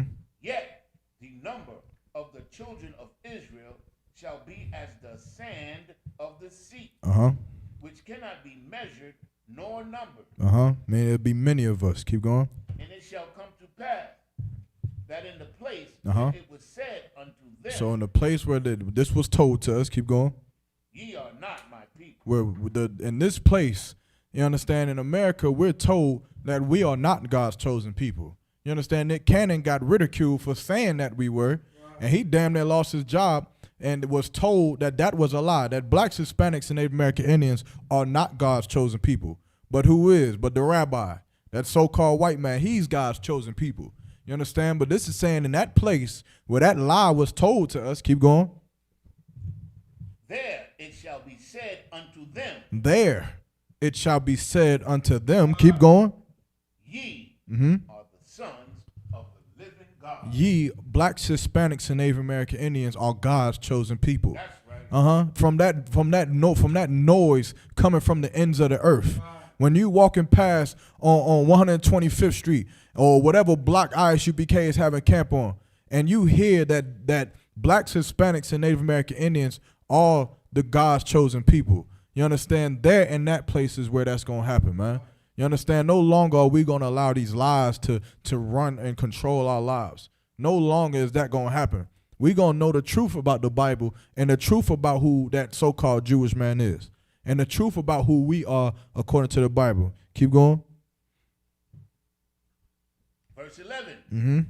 Then shall the children of Judah and the children of Israel be gathered together. Meaning we going to come back together. Keep going. And appoint themselves one head. Appoint themselves what? One head. They'll appoint themselves one head. One leader. You understand? One man that's in charge. And we know who that is today. You understand? Commander General YAHANNA. Brother said distortions. What that mean? Is that like something with the feed, or is he just saying some other nonsense? Kind of. No sweat. I don't know what you mean, brother. But distortion means it's like to cover up the truth. Oh, kind. So he talking about what we teach. I thought he was saying something about the sound. Change from its original form. Right. All right. No sweat. Keep going. And they shall come up out of the land, for great shall be the day of Jezreel. You're damn right. You understand? Drop that. Get me Joel 3 and verse 6. All of this that we going over right here is to show you that that so-called Jewish man is not a Jew. You understand? There is no way for him to be a Jew. Again, to be a Jew is a bloodline. You can only be a Jew if you were born a Jew. It's like saying, you understand, that a white man can be black. You can't do that. If you're born a white man, then that's what you die as. If you're born a black man, that's just what the hell you die as. It don't matter what you do to your skin or your features on your face or whatever the hell religion you follow. It doesn't matter. Your race or your nation of people is your race and your nation of people, and that's just that. You understand? Read what you got. The book of Joel, chapter 3, verse 6. The children also of Judah and the children of Jerusalem have ye sold unto the Grecians. Who are the Grecians? The white man, the Greeks, right? The so-called white man. So the children of Judah were sold unto the so-called white man. Sounds very familiar today, right? Keep going. That ye might remove them from their border. That ye might remove them from their border, meaning what? From our land, right? From our culture, from our heritage, from everything that we were. You understand? We're sold to them that they might destroy us, right? Drop that. Give me Exodus 5 and verse 1. Baba Kashab, you can get that those photos up for me.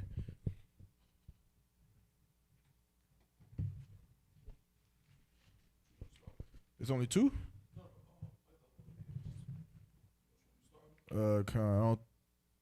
That one right there, the second one on that page. The second picture though. Second link. Okay.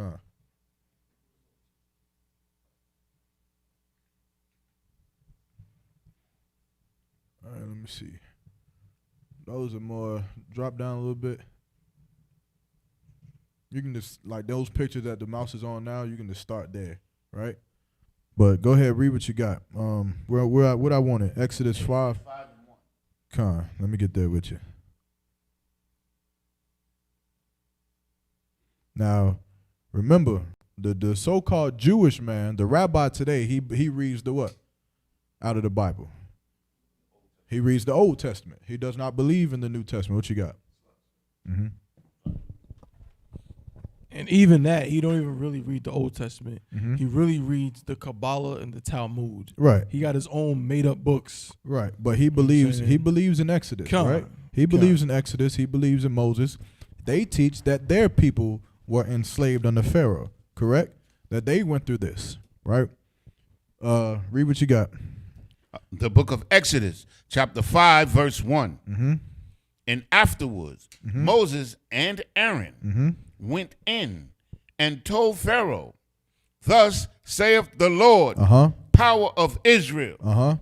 Let my people go, that they may hold a feast unto me in the wilderness. So if you're not familiar with the story of Exodus or Moses, the Israelites were enslaved under Pharaoh in Egypt. You understand? You may, if you don't know what Egypt is, look at the back of your dollar bill. You see the goddamn pyramid right there in front of your face. But we were enslaved in Egypt for a time, and our people wanted to go out and worship our God for 3 days, right? That's all we wanted. We didn't want to have to leave or do whatever or take over their empire. We just wanted to go serve our God for 3 days. So Moses and Aaron went to inquire of Pharaoh, right? Moses was raised under Pharaoh in Egypt, but eventually he found out that he was not an Egyptian. Well, he always knew, but eventually he started to plead with his people, right? He started to be who he was supposed to be, as the prophecy said, and he asked for his people to go into the wilderness for 3 days. And keep going, verse 2. And Pharaoh said, who is the Lord? That I should obey his voice to let Israel go. That's what they say. Who the hell is Yahweh, right? That's what they say today. Keep going. I know not the Lord. Neither will I let Israel go. So he's refusing. Pharaoh refused to let the children of Israel go to worship their God for 3 days. Keep going. The power of the Hebrews hath met with us. Let us go, we pray thee, 3 days' journey into the desert, and sacrifice unto the Lord our power, lest he fall upon us with pestilence or with the sword. Keep going. Verse 4. And the king of Egypt said unto them, wherefore do ye, Moses and Aaron, let the people from their work? So Pharaoh is so cruel, right? He's a cruel oppressor. So Moses and Aaron is asking for 3 days, and Pharaoh's saying what? What is Pharaoh saying right here?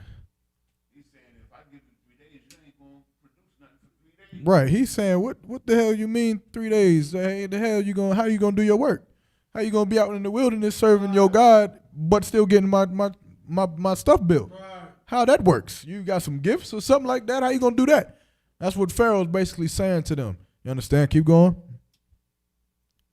And Pharaoh, verse 6. Verse 5, Salakia. No And sweat. Pharaoh said, behold, the people of the land now are many. Now, meaning because we were growing in number.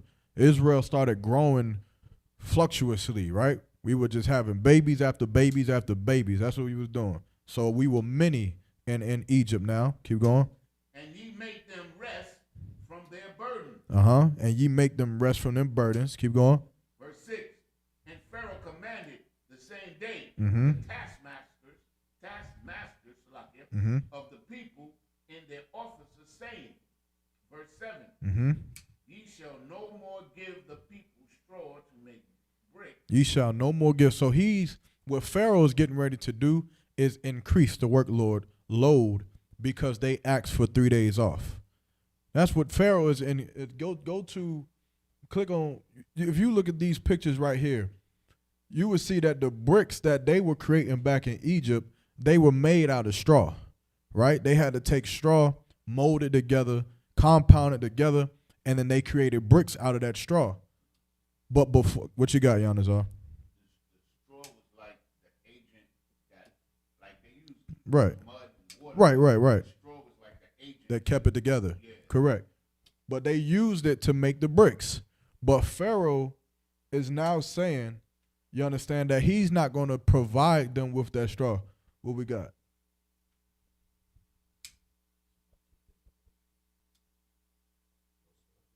All right, no sweat. Go back to where we was at. Read where you was at one more time, that last part. And verse 6, and Pharaoh commanded the same day the taskmasters of the people in their offices, saying, ye shall no more give the people straw to make brick, as heretofore. Let them go and gather straw for themselves. So now they had to go and gather the straw for themselves. Pharaoh was going back and making them, you understand, go and get the straw for themselves. Give me one of the ancient pictures though. I want one of the. This is all on Google, right? You can just give me any. You can give me the one at the bottom at the right. If this is on Google, and if you look in here, do you see any white men in them pictures? This is on Google. This is on the so-called white man's Google website, whatever, Google machine. Do you see any white people on these walls? And they're making the bricks. They're using the straw to mound it together. And the scripture is talking about this happening. You understand? These pictures that you're seeing are pictures or replications of what is happening in the Bible, what was prophesied to happen or what had happened, right? But when they went to draw it, when they went to capture the moments and capture the slavery of what was happening and how the pyramids got built, they didn't draw the Egyptians as white, but neither did they draw the Hebrews as white neither. You understand? Because nobody was white in Egypt during this time. None of them. Not the Pharaoh, not the Egyptians, not Moses, not Aaron, not none of the Hebrews were white. You understand? Give me something else. Or where we at? Go to verse. Are we at verse 9 yet?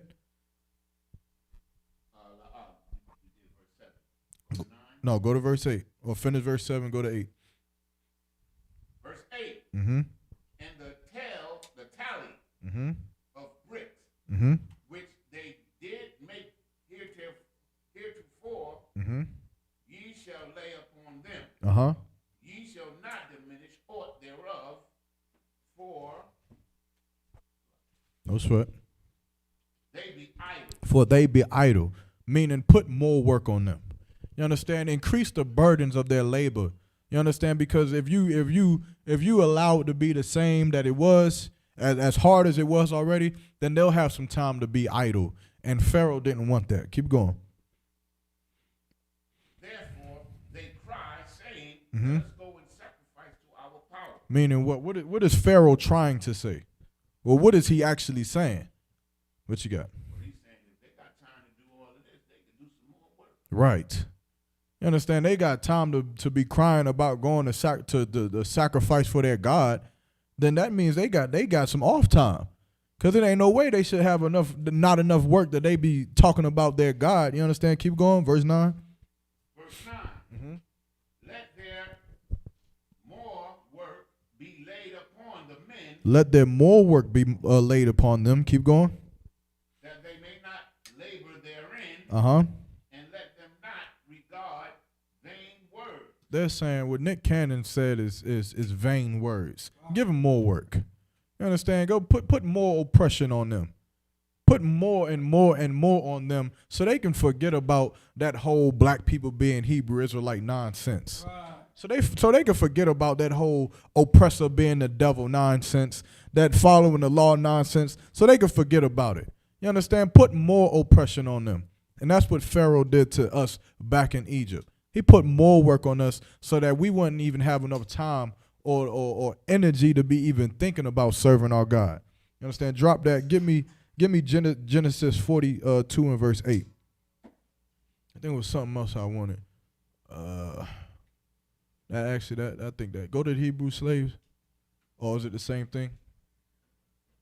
Yeah, you dropped that. Give me Genesis 42 and verse 8. All of this is proving that the so-called white man is not a Jew. There's no way he could be a Jew. Right. You understand? Let me get there with you 1 second. Genesis 42, and then make sure I'm correct when I'm pulling. Start at verse 7. The book of Genesis, chapter 42, verse 7. Mm-hmm. And Joseph saw his brethren, Right. and he knew them, Uh-huh. but made himself strange unto them. Uh-huh. Meaning what? Well, who knows who Joseph is, first of all? Who was Joseph? Yanazar? You good, Yanazar? Joseph is one of the sons of Israel. Mm-hmm. And he's the one that the brothers decided to, because of his dream, Mm-hmm. they decided to get rid of him. Right. Sell him to the payback. Right. And then eventually what happened to Joseph? How is he here now? He became a interpreter of dreams Mm-hmm. For who? for for Egypt, right? So he's living amongst the Egyptians. He's tied himself to the Egyptians. When he saw his brothers, he recognized his brothers because his brothers were what? What were his brothers? But what race of people were they? They were what word according to the Bible? They were Hebrews, right? So he saw his brothers, and he seen that they was Hebrews, and they saw him. Or actually, read where you at. And Joseph saw his brothers. He knew them, but made himself strange unto them. He made himself strange to them, meaning he shaved his head. He started looking like Egyptians, right? So you understand, he made himself strange unto them. Keep going. And spake roughly unto them. And he said unto them, whence come ye? Mm-hmm. And they said, from the land of Canaan to buy food. Mm-hmm. Verse 8. Verse 8. Mm-hmm. And Joseph knew his brethren, but they knew him not. But they knew him not. If the Jews were white and Joseph was a Jew, then how the hell did they not see this goddamn white man who's their white brother and recognize, okay, hold up. This is because this is the only white man who's going to be here in Egypt working with them. How the hell did they see the goddamn Africans and then they see Joseph, who's supposed to be a white man, and just not recognize him? They didn't recognize him because Joseph was black like everybody the hell else. He was not white because the Jews are not white. There's no way in hell that they were white. You understand? Because the so-called Jewish man is a liar, man. He's stolen our identity. It's I don't know how clearer I can make it. It's plain as goddamn day. You halfway don't need the Bible at all to tell you this. You halfway can just go Google Hebrew Israelite slaves. Pull it up. Ain't no white people up there. There is no white people. So how the hell are they white today? That's right. How the hell are the Israelites white? It doesn't say it even in their history that they white. You understand? But like I said, we live in a society, we live in a nation where we've been beaten down so damn bad, so damn much, that they can show you in the movies about how much nothing you are to them, and it just goes over your goddamn head. You understand? It was a movie I used to watch, a little cartoon by DreamWorks. I used to watch when I was little. I think it's probably one of my most favorite cartoons ever, right? It was called The Prince of Egypt. Of course, back then I didn't know what the hell it was talking about. I just knew Moses and all of the stories about it. I used to love that show, right? But now, going back, I got a newfound respect for that show because everybody was black. And so back then, I guess it didn't make sense. Like, how the hell these people, they the same people enslaving each other? Of course, getting older and coming into the truth, I realized that they weren't the same. They were different. One of them were the Hebrew Israelites. One of them were Africans or Egyptians. You understand? But when you look in today's movies, when you look at the depictions of Exodus and gods on earth and all the movies they push, everybody in there is just white. Everybody. You understand? And America has put out Prince of Egypt in DreamWorks, and they put out the movie Gods on Earth and whatever other movies they talk about the Exodus story. They put it all out. And they're telling you to your face that we're going to blatantly change the goddamn colors of the people and then push the movie and get rich off of it. Right. And we sitting up in there and we just, oh man, the lights go off. We're like, hey man, I heard this was good. Yeah, my uncle was telling me Gods on Earth, that's a good movie. Then get in there and we watching this and it does not dawn on us that all of these niggas is white. Right. These goddamn, even the goddamn Egyptians. Right. Like the Egyptians should feel some type of way. They should be looking at these movies and like, hold the hell up. Right. Hold up. How you gonna give the credit of this to white people? Right. They didn't enslave no goddamn body and had them build pyramids. Right. They didn't have them build the Sphinx. But we watching this movie that's supposed to be about Egyptians, but even the goddamn Egyptians are white. The white man is the devil that the Bible speaks of, man. Right. He is a liar. He is a what's the word your ribs love to put on you, but you're a perpetual liar. Right? They love to say that. You just lie all the time. Or whatever word it is. You understand? But the white man is a perpetual liar, man. He lies about every goddamn thing. He lying about him being the Jew. Now he lying about him being the goddamn Egyptian. The white man has to be you watch The Last Samurai. The Last Samurai, he got to be him. I was the last one. I was trying to hold on to the samurai culture. He got to be the last one. I took the last stand. You understand? He is a liar, man. A bona fide liar, man. The biggest liar on the earth. And that's why he's the devil, man. That's why he's the deceiver on the earth, because he can't stop lying. You understand what you got? If I may, the people that live in Egypt now are mostly Arabs. Very few of the original Egyptians are left there. Yeah, they all died. This is proof that they're in cahoots with the white man, because they know that the Egyptians were black, but they go along with the white man's version of the story. Mm-hmm. You know? Right. Just like in the 83rd Psalms.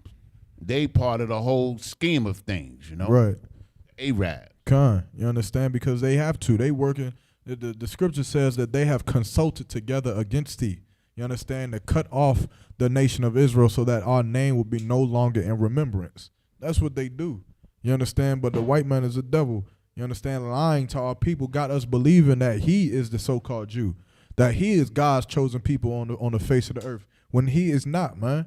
They over there up in there sucking on baby rods and doing all kinds of disgusting things that ain't got nothing to do with the Bible at all. You understand? He just disgusting.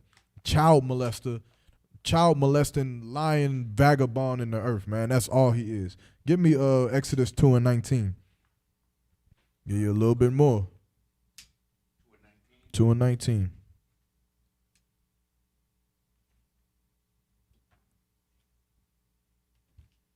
Like the so-called white man, he's not even a civilized being. He doesn't even have what it means to be a human. Like, to be a human, you have to have compassion or morality, and he does not have any of those things, man. He was born to be a beast, man. You understand? I think it was one I missed. Give me Actually, no. Give me Exodus. Give me Exodus 2:19. All right, give me that. The book of Exodus, chapter 2, verse 19. Mm-hmm. And they said, an Egyptian delivered us out of the hand of the shepherd. Uh-huh. And also drew water enough for us and watered the flocks. Right. So he said, what? An Egyptian delivered us out of the hand of the shepherds. Right? Keep going. Mm-hmm. And where is he?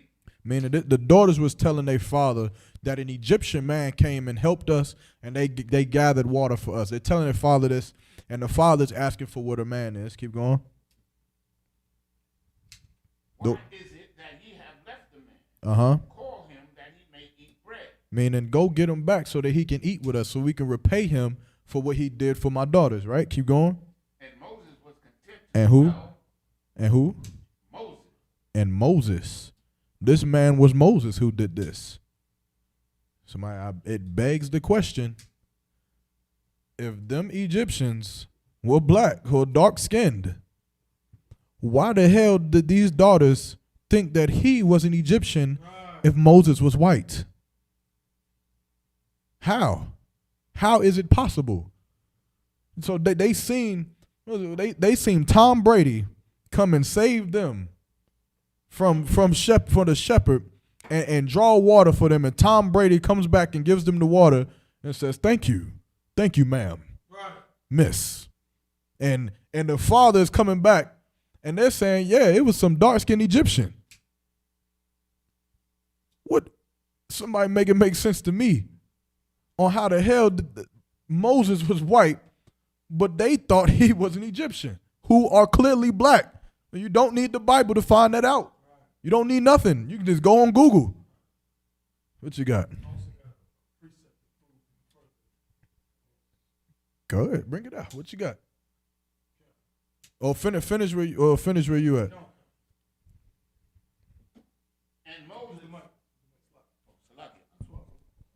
And Moses was content to dwell with the man, and he gave Moses Zipporah, his daughter. You understand? That's how he got his wife. You understand? But drop that. Well, what you got, Tabawan? Acts chapter 4 and 6. Exodus. All right, let's go.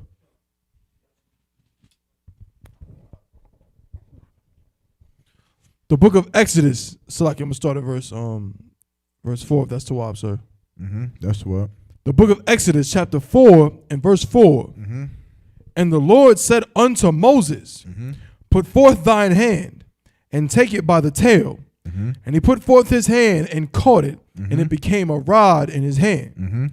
Verse 5. That they may believe that the Lord God of their fathers, the God of Abraham, the God of Isaac, and the God of Jacob, hath appeared unto thee. Verse 6. And the Lord said furthermore unto him, put now thine hand into thy bosom. Meaning put your hand into your garment, right? Put it down in there, right? Keep going. Come. And he put his hand into his bosom. And when he took it out, behold, his hand was leprous as snow. His hand was white when he took it out. You understand? White people don't have any melanin. What is leprosy? You got it? Leprosy is the melanin that you had is not in the proper cipher, is not correct. So it acts like a radical, and your skin begins to turn white. White, right? That's what you was gonna say?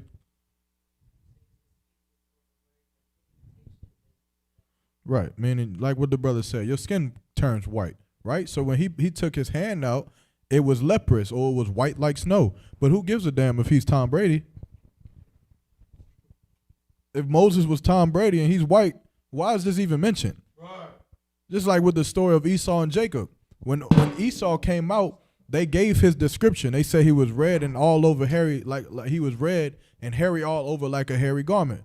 They gave his description because it was different than everybody else. Well, this is the same thing. It's the same concept. If he took his hand out and it was just brown, nobody would give a damn. It'd just be like, Tabawan, put your hand in your pocket and take it out. It's brown, all right. Keep going. Somebody got to write that down. But if he did it and took his hand out and it was green, or if it was orange or white, that's like, hold up. You understand? But that's more proof to show that for his hand to have come out and been white, and it had to have been a big ordeal, so big of what happened that it ends up into the most famous book ever written.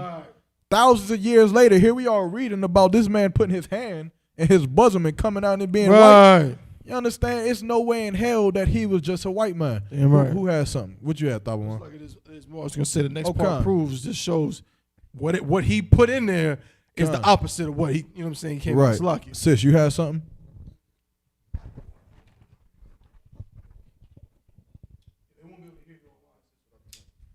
Okay. Salaki, I was just gonna say that white people can't get leprosy because they don't have melanin. Right. On top, that's just like a white person saying they're albino. Right. How? It can't It's be. not possible. Right, but that's what they were cursed with. You understand? Like today, scientifically, they got leprosy, all of that. But the point is that they don't have pigmentation. They don't have melanin like we have it, right? That is the mark that they have. That's why everybody else has some sort of melanin. They don't have it. That's the mark of that they got. You understand? That's why when you see them, it's always, the white man. When you watch Roots and Kunta Kinte, he was running around in the trees, and he said it's pale people running around. That is a sign of danger. It should be a sign of get the hell away from there. Because when you see that mark, or you see the leprosy or the white people, whatever the hell you want to call it, it means death and destruction because that's what his people do. Right. That's why he has that curse on him. You understand? Tabawan, keep going. Come on, verse 7. And he said, put thine hand into thy bosom again. Put it back. Keep going. And he put his hand into his bosom again. And plucked it out of his bosom. He plucked it out. Why? Why did he pluck it out? Brother? Show the difference that had occurred. But what was going in his mind? Right? Tabawan. So he was probably panicking. He Right. was bugging out. He was bugging the hell out. Right. He put his hand in his bosom, took it out of his white. He like, oh, hold on. Put it back in. Like, Right. Come. like, good night. Like, son, like, what the hell just happened? Right. And somebody probably like, I bet you won't do it again. Like, hell nah. Hell nah. I ain't even trying to be Tom Brady for a day. Right. So like it. All right, keep going. And plucked it out of his bosom. Uh-huh. And behold, it was turned again as his other flesh. It was turned again like the rest of his body, Right. which was black. Damn You right. understand? Moses was a Levite. That's right. He'd have been your modern day Usain Bolt. He'd be your modern day Jamaican, man. That's who Moses was. Oh, he was Salakia, Haitian Levi, Salakia. Damn, Salakia, this loud and went off. All right, Salakia, drop that. Get me Acts chapter 21 and verse 37. No, I'm gonna need it. I'm gonna need Jordan in a second.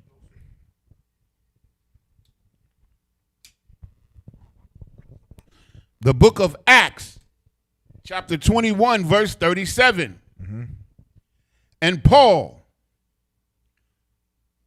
was to be led into the castle. Uh-huh. He said unto the chief captain. If I'm not mistaken, Paul was a Benjamite. Kind of one. Right, that's why I got it mixed up with. Paul was a Benjamite. Paul would be your modern day Usain Bolt or your modern day Jamaican, right? All right, keep going. These days, Salakia, castle, he said unto the chief captain, may I speak unto thee? Who said, canst thou speak Greek? Mm-hmm. Meaning they were asked, so Paul is being held captive. He's being led to the captains, right, to the castles or whatever they leading him to. And Paul is asking, can he speak to the man in charge, right? And they're asking him, like, first of all, how that you can speak Greek? That's what they're asking him, right? Keep going. Verse 38. Mm-hmm. Art thou that Egyptian, So here we go again. which before these days Hold on. madeth? 1 second. Here we go again. The Greeks who are what? They are White. Edomites. They're white. The Greeks are white, and here we are dealing with Paul. Paul is supposed to be white, right? Because the Hebrews are white, and the Jewish man is white, and rabbi is white, and God's chosen people is white. So the Greeks, which are white people, have taken captive supposedly another white man. And the Egyptians are black, or Salakia, they're colored skin. We'll say it like that. Why in the hell, if Paul was a white man, would they, one, be surprised that he can speak Greek? Right. And two, ask him, aren't you an Egyptian? Why would they ask him if he's an Egyptian if he's a white man? Right. You understand? The answer is because he was not white. Paul was a Hebrew Israelite, man, from the tribe of Benjamin. He was a black man, just like us here in America. He was the same skin complexion as us, looked exactly like some of them Benjamites over there in the West Indies. What you got? I got a precept. Go ahead. What you got? This is the book of 1 Maccabees, chapter 3. The book of 1 Maccabees, chapter 3, verse 48. Mm-hmm. And laid open the book of the law, wherein the heathen had sought to paint the likenesses of their images. Right, talking about what? Them whitewashing or the Renaissance era, right? When they go and they started going into the walls, I think they're doing it in Egypt right now. Yeah. Even with the Egyptians, they're going in there and they're whitewashing it. They're bleaching the walls so they could change the color of it. What you got, Yanazar? Also, like this, they rebuilding the Sphinx, and they about to give it a small nose. Yeah, that's what they doing right now. That big beast ain't gonna be able to breathe at all. Out of no goddamn Edomite nose. What you got, sis? Salakia, sir, I was gonna say they call that iconoclasm. Whenever they take they take our image and they destroy it and they make it become what they want it to be. Right. Like there's a book. It's called The Russian Icons. It's a book. If you come by it, you should definitely bring it by the school. But in that book, it goes and it shows in detail of how they started destroying our records, right? and repainting their own records. That's where you got Caesar Borgia coming into play. That's where you got the White Angels and the Last Supper, and all of those paintings started to arise up out of that era, because of course I think that followed that 1,000-year span. After that, after the Jacobite revolution or whatever you call it, they were able to come up and spread their lies again. So they were able to come out of them caves and them cliffs and them rocks and whatever the hell they was living in, and they was able to teach that Christ was a white man like them, and then to steal our identity, and then to rule the earth. You understand? Keep going. Or is any more on that? Or where was we at? We was in Acts 21. verse 38. Mm-hmm. Read that. Art not thou that Egyptian, which before these days madest an uproar and leddest out into the wilderness 4,000 men that were murderers?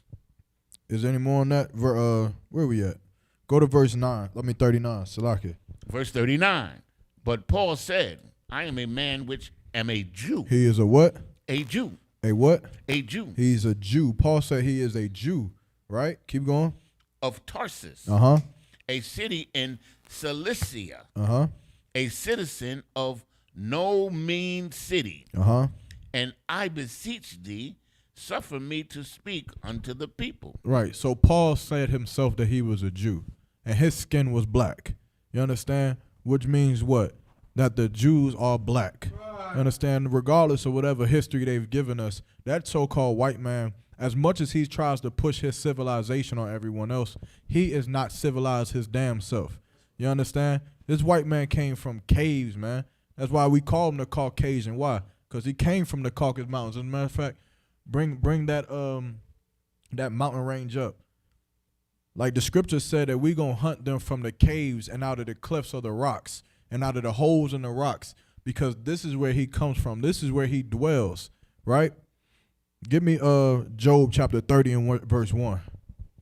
This is where he dwells, man. This is the lifestyle that he wants to live. That's why they live. They love that outdoor, right? They love to go hunting and sitting up in trees and build underground bunkers and hike. You understand? For days and a day. That's why every movie you ever hear about, like whoever seen the Blair Witch Project, whoever heard of that movie, right? It used to scare the hell out of me. The water I rock for that. Used to make me watch that. Salaki. But that's white people, right? Whoever seen a movie where they're in the woods and for whatever goddamn reason there's a 30-foot opening to a cave that you can't even see 2 feet past.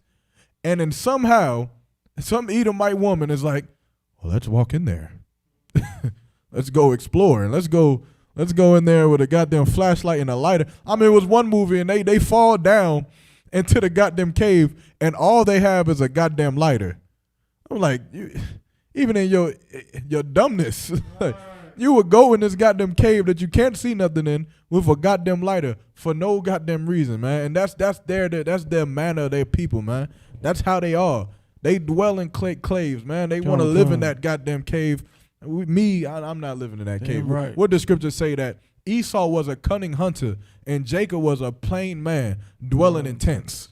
You understand? We can't live like them because we are not them. What you got? So what you bringing out is heavy, man, because all of the, like you said, the proof is in the pudding. You go watch any movie about some tragic mountain accident, some tragic cliff accident, and it will be a so-called oppressor front and center. You will never see a black man. If you see that movie 127 hours, some dude went to the middle of Utah and a rock fell on his arm and he was stuck there for like 3 days and had to bite his own arm off. So that would never happen to a brother. And you got to just think like, what the hell am I up here in these rocks for? Right. You understand? Like I got all, like, it's like, yo, you done destroyed all the Native American Indians because you claimed that they were savages. Right. Living on the land. Here you are, hundreds of years later, you got Bugattis, Rolls Royces, apartment complexes, cities, Empire State Buildings. You got all this kind of right. And somehow you still find your ass back into some woods. Right.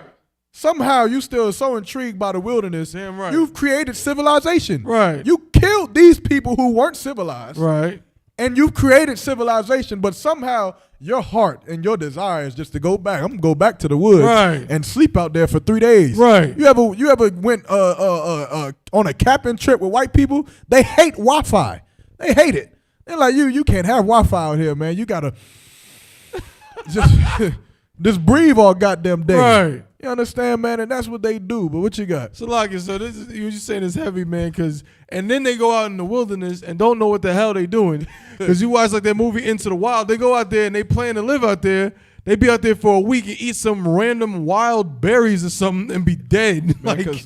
Because that's their nature. Right. And if they had generations to live out there, they would learn how to survive. Right. You understand? They'll learn what to do because that's their people. Right. That is what they do. That's their habitation. What you got, Yanazar?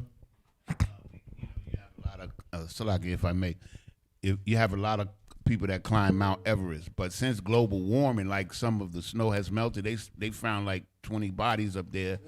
More than that? Yeah, okay, Musa and Christ. And these people are dying up there, and they still going up there. Brother, have you ever seen Jurassic Park? Yeah, of course. Like, how the hell is it more Jurassic Parks than just one? How does that happen? Well, because in the first movie, he made 3 islands. Oh, it was 3 separate He had ones. made 3 islands originally. Okay, so they was just doing a tour of the first island. Oh, But and then in it the messed second up. one, it was like they had escaped from one of the other islands, and the third one it was something stupid. But yeah, he made more than one. Imagine that. Before he even knew it would work, he made like 3 islands of dinosaurs. fucking dinosaurs again. Right. You understand? Oh, like, God. he's such an idiot, man. This the man that's ruling over us. You understand? And he's such a whatever you want to call him, disgusting. Say, Salak Yanazar, the sis need the mic. Mm-hmm. Like I was gonna bring up the one movie where they were doing experiments on the sharks, right? Mm-hmm. And and they made all the sharks. They Oh, made wait, the sharks smart. With Like LL they Cool J.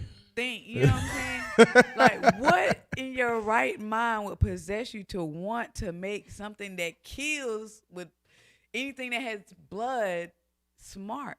It's in the water. It's coming. It beats me. When you find out, you let me know. Right. Understand? I Like, was happy that it got 8. Con. What you got, Yanazar? And I told y'all, they put everything in the goddamn movie.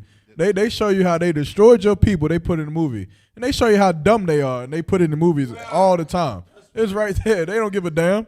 Yeah, like, we dumb as hell. We gonna make predators smart. We gonna make predators smart. We gonna bring back the greatest predators that ever walked the face of the earth.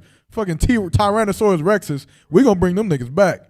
You understand? Like, come on, man. What you got, Yanazar? The premise of the movie was that when they enlarged the shark's brain, they was going to extract this chemical that was supposed to treat Alzheimer's disease. So that's how they used to cover up the craziness that they were doing. That was the premise. Man, whatever. It's so many things that they have done and have accomplished, right?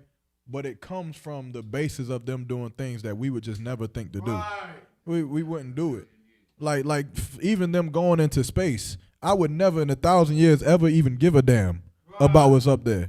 I can't see past the goddamn stars. I don't care. Like, I'm living in the ghettos right here. It's goddamn wastelands in the middle of America that has not been, there's nothing there. But yet they got to go up in the sky. They got to go up in the goddamn caves. They could be building cities in the Midwest, in the West, some goddamn where. Who knows, man? But the white man is nothing more than a goddamn caveman, man. That's his demeanor, man. That's where he comes from. Give me that scripture, Job. I think 30 and verse 1. The book of Job, chapter 30, verse 1. Mm-hmm. But now they that are younger than I have me in derision, whose fathers I would have disdained to have set with the dogs He talking of my about flock. who is he talking about? The Edomites. He talking about Esau. He said his fathers, I wouldn't have even let them sit with my dogs, right? Why? Because of bestiality. Because you allow white people to sit with your dogs, they will get the idea to have sex with it. They'll get the idea to do that. You understand? Because they are just so disgusting, man. That's the nature of their people. Keep going. Verse 2. Yeah, whereto might the strength of their hands profit me, in whom old age was perished. Verse 3. For want and famine, they were solitary, fleeing into the wilderness. Fleeing into where? The wilderness. The wilderness. Keep going. In former time, desolate and waste. And they were desolate and waste, man. You understand? Edom means what? He that is wasted away. This is all talking about Esau. You understand? Keep going. Verse 4. Who cut up mallows by the bushes and juniper roots for their meat. Meaning, like what Abawan said, they're going to go up there and they're going to see some berry, and they're going to eat the goddamn berry and die. You understand? And then they get what? What do they get from that? With their scientific ideas, they get what? Evolution.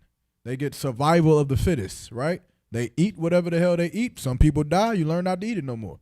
That's what they get. They don't have the law of the Bible that teaches you what to eat and what not to eat, right? So they create their own law, and they create their own science and whatever the hell else that they create, and they go be beasts, and like dogs, they do whatever the hell they do. Keep going.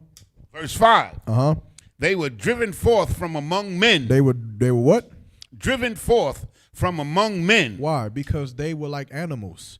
They would come into civilizations, they would come into cities or tribes or towns, and people would drive them out. They would chase them away, like you seen Shrek getting chasing away them people with pitchforks and torches, because they were beasts. You understand? They were cavemen. Keep going. They cried after them as after a thief. They cry after them as after a thief, man. You understand? Keep going. To dwell in the cliffs of the valleys. Give me Jordan. Keep going. To dwell in the cliffs of the valleys. Keep going. Of the earth and in rocks. And in what? And in rocks. So read that part one more time. Verse 6. To dwell in the cliffs of the valleys, in caves of the earth and in rocks. They want to live in caves and in rocks. This city right here, this is a city. It's very famous, right? It's called Petra, Jordan. This is where white people used to live.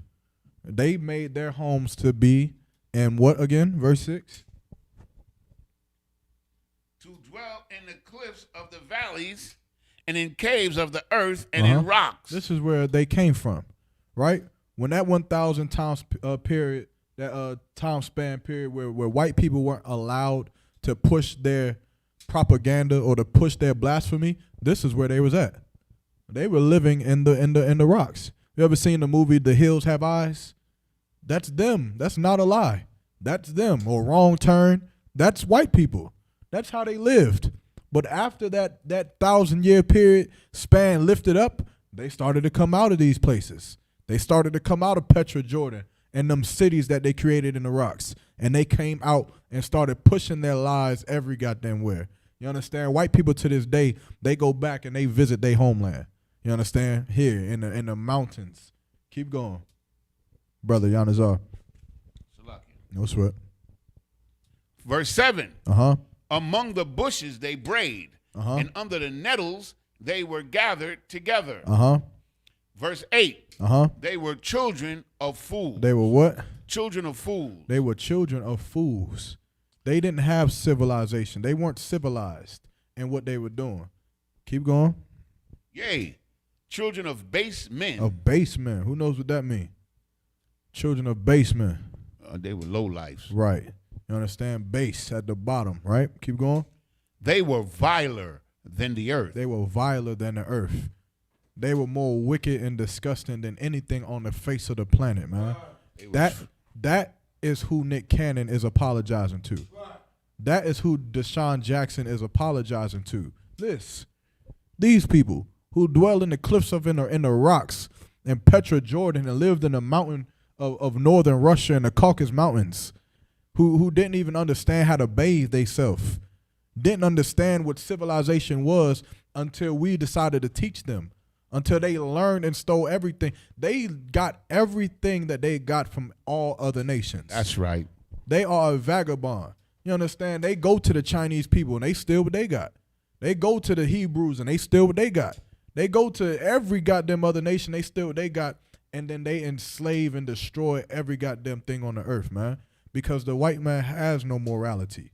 You understand? He has no sense of of humanity, man. You understand? He is the caveman. You see them Geico commercials with the cavemen. And it's funny, but it's not a joke. They not getting that from some dream that they had. It's a 100% fact, man. That's where they came from, and that's who they are. And that's exactly who they are to this day. They ain't no goddamn evolution. They ain't start off as no goddamn monkeys and then turn into Tom Brady. Right. They are still the goddamn monkey. Right. That's exactly. They ain't changed nothing. All they got, you see a monkey, you straighten out his back and put Gillette Fusion to his body, and there you go. Teach him how to throw a goddamn football. It's a monkey throwing football. Right. Goddamn monkeys. That's right. You understand what you got, Giannis? I always remember. Y'all remember that movie Trading Places? With Eddie Murphy and the white dude. Yeah. Remember? Well, I forget his name. The white guy. This man Thabawan be on it, he man. Was supposed to be, he was supposed to be this highly sophisticated, cultured man. Right.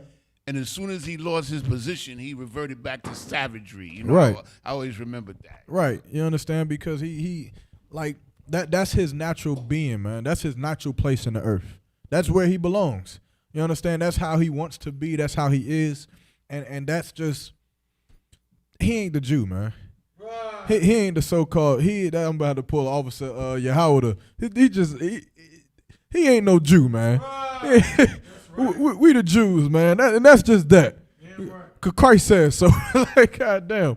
But we listening to Nick Cannon, we listening to Deshaun Jackson, we listening to Amari Stoudemire and all these other fake black celebrities or whatever they want to call themselves, leaders. And we're being lied to, and we're being led into worshiping and admiring a man whose history don't add up. You understand? His is like the same way the white man, you go to do anything, the white man got to do it. He got to go and look at your history. He got to say, all right, have you ever been to prison before? What did you go to prison for? How many years did you serve in prison? How many infractions did you get while you was in there? Did you get in prison? How many times did you go? You understand? What jobs have you held before in your past? Is you married to somebody? How many children do you got? What have you done? And they got to go through everything in your background before they can give you a job at McDonald's. You understand? But yet we just accept the white man for everything before going over his background. We come out of the womb and they say the Jews is white. They say, okay. We don't ever ask, well, how does the history of your people match the history of the so-called Jews when it doesn't? You understand? We never treat their nation of people the way that they treat us. You understand? And that's the problem here in America. That's why Nick Cannon apologized.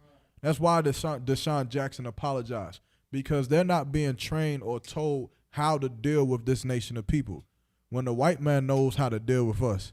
You understand? And that's why it's important for us to come back to the truth. It's important for us to be under Commander General YAHANNA in the I.S.U.P.K. because without this, we would see Nick Cannon apologize and black people would apologize. Without this. You understand? Don't get it twisted. We didn't know anything about being Hebrew Israelites until this truth started coming out. Right. You understand? So your friends giving you phone calls. You heard about that Nick Cannon thing? Yeah, he a sellout. Well, you wouldn't even know what he was selling out unless this truth was being fluctuated throughout the earth. You wouldn't even know. You understand? So that's why we got to come back and support this truth and put your brick into building this new kingdom, man. It's vital to every life of blacks, Hispanics, and Native American Indians, man. And that's what we got to do. Take our love away from these cave-dwelling monsters, man. That's right. These cave-dwelling beasts who want to do nothing but be savages, man. They ain't nothing but monkeys. Ain't nothing but savages, man. They worse than whatever they try to portray the Native American Indians to be. Right. The Native American Indians were peaceful, man. These people go out here and destroy everything, slaughter the buffalo. You understand? Destroy the ozone layer. Chop down every goddamn tree, man. They destroy the earth. And this is the man we got to look up to. This is the man we got to apologize for. You understand? It's so disgusting. We live in a world you're supposed to have freedom of speech, freedom of religion. You understand? You live in a world you can be a goddamn homosexual. You could turn your daughter into a boy, your boy into a girl. But Nick Cannon cannot say that black people are Jews. Deshaun Jackson cannot say that the Jews were black. You cannot say the truth in America. Right. You understand? The second we learn that, that's the second we'll know that we need to separate from them. Right. You'll need to separate. Because white people love Nick Cannon before he told the truth. Just like your friends, your white friends, they love you until you tell them the truth. You understand? Then you'll find out how much they really love you and they don't. And with that, I'm going to pass the class over to Officer Thabawan.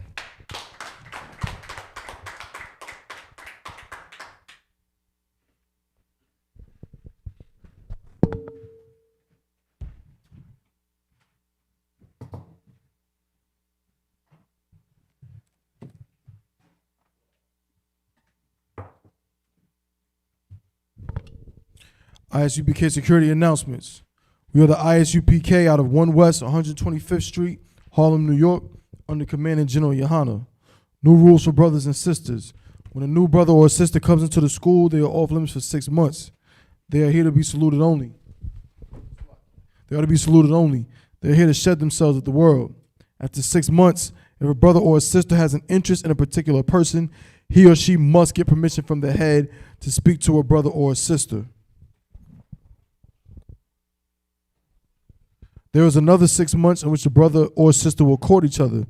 After this 6 month period, the brother or sister will get permission from the head to marry. Tithes, which is a commandment, you can find this in Numbers 18 and 21, and Malachi chapter 3, verse 8 through 10. Means 10th in Hebrew, and is pronounced ma'ashera. 10% of every penny of any increase the Lord gives you, you give to the treasury department or teacher. Priest fund, free will offering for priests, not mandatory. Whatsoever amount you would like to give. Upcoming Holy Convocation will be the memorial blowing of the trumpets, the first day of the 7th month, Salakia. That's Thursday, September 17th. You can find that in Leviticus chapter 23, verse 24 through 25. Salakia. We want to remind Akim and Agwathi to check on social. Oh, Salakia, also we're having a food drive here at the Durham School this Thursday, starting at 6 p.m. You know what I'm saying? So if you're in the area, make sure that if you want to donate any items or whatever, you know what I'm saying, just let one of the teachers know as well. I want to remind Akim and Akwathi to check on social media, such as ISUPK.com, Facebook, Twitter, YouTube, and so on for I.S.U.P.K. events and materials. If a brother wants to be a trooper in the school, then he needs to start wearing all black, which includes black boots, shirt, pants, headband, and scarf. And with that, I mod him.